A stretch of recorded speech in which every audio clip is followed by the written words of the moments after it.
Dear Lisa, I hope you're doing well.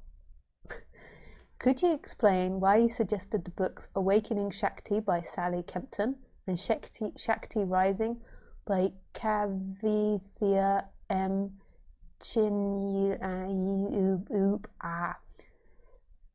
MD for me? I can't read those words.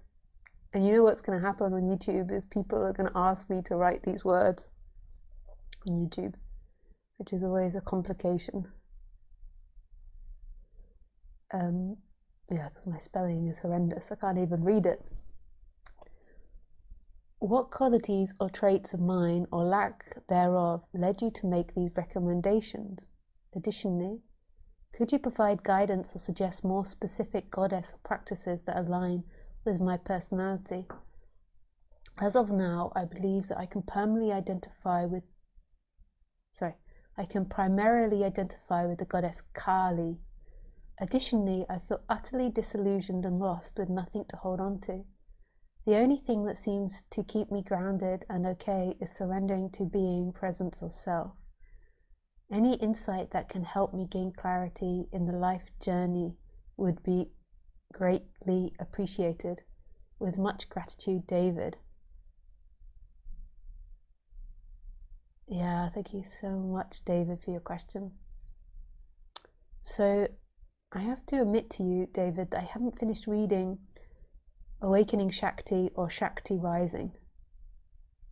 So they might have really weird endings and you might be like, what the F? Why did she recommend them to me? So but the reason that I recommended them to you, I'm just going to really go for it and say it, is because when I look at your energy, it feels like your energy is lacking the feminine aspect energetically. I don't know about your personality, we didn't interact that much, but energetically it feels like your being is more in emptiness than it is in the feminineness of the fullness, the aliveness. So that's why, to spark the life part, the everything life part, the beingness part. So what would be interesting if you were actually here and I could ask you, is the interesting question would be, what is your relationship to the I am? What does the I am feel like to you? So yeah, the other thing that I would recommend to you, even though you didn't ask recommendations, but you did say you feel utterly disillusioned and lost, is to go towards being, which you do self, that is surrendering to being. So you do say that, is to go towards the feminine, to beingness.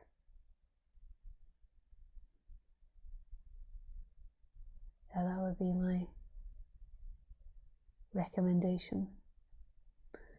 And you can do this in all areas of your life. So you can do and perform Bhakti or Tantra. And one big practice of Bhakti and Tantra is sing-song. So you can do kirtan. Yeah. And you can even sing to the female goddesses. But yeah, kirtan is really devotional. You can do your daily life in devotion to the feminine. So you're cutting the vegetables for the goddess. You're opening the fridge for the goddess. You're working out in gym for the goddess. And if it's too much for you to just go to that divine feminine that's completely impersonal, then you can personify it into a female form or a male form that has very strong feminine quality. And yeah, so when you're chopping the vegetables, if you need the imagination of a female form, then use the female form. And it doesn't need to be a living female form. If all women or feminine men irritate you, then you can use, say, Pranya Paramita, you can use Kali, you can use Tara. I mean, why do you think that the images of all these women, I mean, except Carly, but the images of a lot of these women are like these really beautiful, young, sexy. They always seem to have these incredibly pert breasts. The reason is not because that's the ideal feminine. That's not because what all of us females have to live up to. It's because they're trying to evoke something in you. Trying to evoke that attraction, because in the attraction there is actually the divine. So this is what happened to me, which I've told you this before, David, when I was young, very young, maybe just pre-teens, I started to imagine the perfect lover as a man, sometimes as a woman, but I'd imagine the perfect lover. I'd imagine their in detail, every detail. I'd imagine what we'd do together. And as I imagined it, this love in me grew. It was like I began to feel so complete, so fulfilled, so loved, so seen. It was like everything I ever wanted. And in getting everything that I wanted, the image of the person began to fade and the love began to grow until I was just in love. I was just in loveness. So, you know, the Buddha also, the masculine, Shiva has like the most perfect form, physical form, but these are instruments to use. And then there's like all these like crazy stories, you know, where then at the right time, like somebody in a very damaged body, in a very difficult body, in a very, what our society might consider unattractive. And then there is, you know, these whole Hindu stories of, you know, the goddess presenting themselves in this very mainstream unattractive, and then there is a falling in love with that, the seeing the divine in that. But sometimes we have to start with, you know, what we're conditioned as beautiful to slip into that. So it's like when you're cutting vegetables, you're doing it for the goddess, you know, you're doing it for this beautiful form until you can go beyond to the formless. So you're opening the fridge for the goddess. You're collecting your money for the goddess. You're going shopping for the goddess. Everything is in devotion of that. It's such a beautiful practice. I didn't even know that existed as a practice. I did this accidentally. But this is, you know, a lot of what Tantra and what Bhakti is you start on one object, seeing that as the goddess, and then you begin to go to all objects, that all of that is that divine feminine.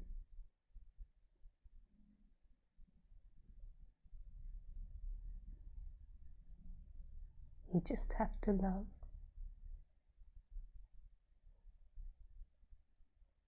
And sometimes with men, you know, they can begin to feel this through the sexual attraction. So they might be really disembodied, but the sexual attraction helps them come back into the body, and then helps them reconnect with beingness. This is partly a practice of the Tantra, but it's not about sexuality or like ultimately, but it's a tool to use to help bring back in the body.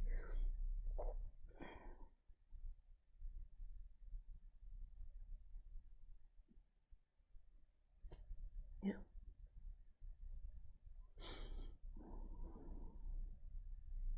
I hope that made sense. Yeah. Some form of drunken sense. You just have to love the goddess. That's it.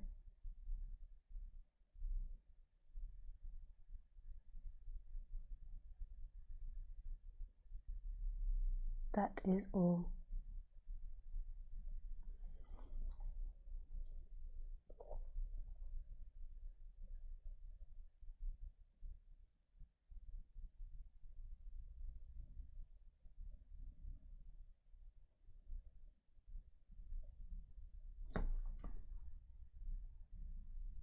Yeah, and then, I mean, even if we go into like sexual tantra, you know, this is what it's about in the end, is awakening the feminine and the masculine in you through sexuality. We're so repressed with that in the West, you know, and so if that is something that can awaken it in you, you know, that is, if you can't hear it in other ways, then hear it in that way. And for men sometimes, and for women, but sometimes for men, you know, if they're really disembodied, this is through sexuality is the way they can begin to hear God. I know that sounds crazy because everyone's like, sexuality and God. But this is like the whole Karma Sutra. Not that I'm an expert in it, but yeah, I tried everything. Let me just tell you. I don't talk about it online because I have family and I don't really, I'm not an expert in it, it's not my expertise. For me personally, I tried everything. Everything. I would do anything to get closer to God. Anything. And sometimes like there's this whole practice of dark tantra as well, and believe me, I did do dark tantra, but I would have done anything.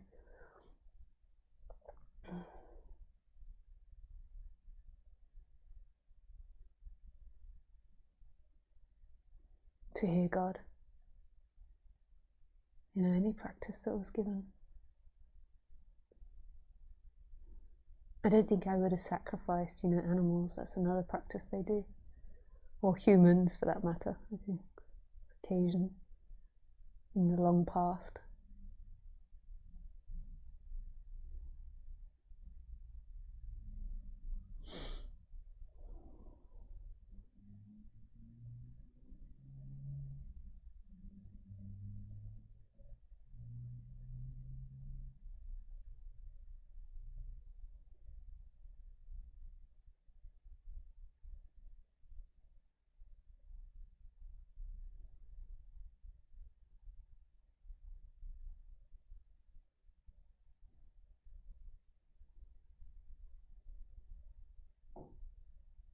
Yes, I hope that's helpful, David. Thank you.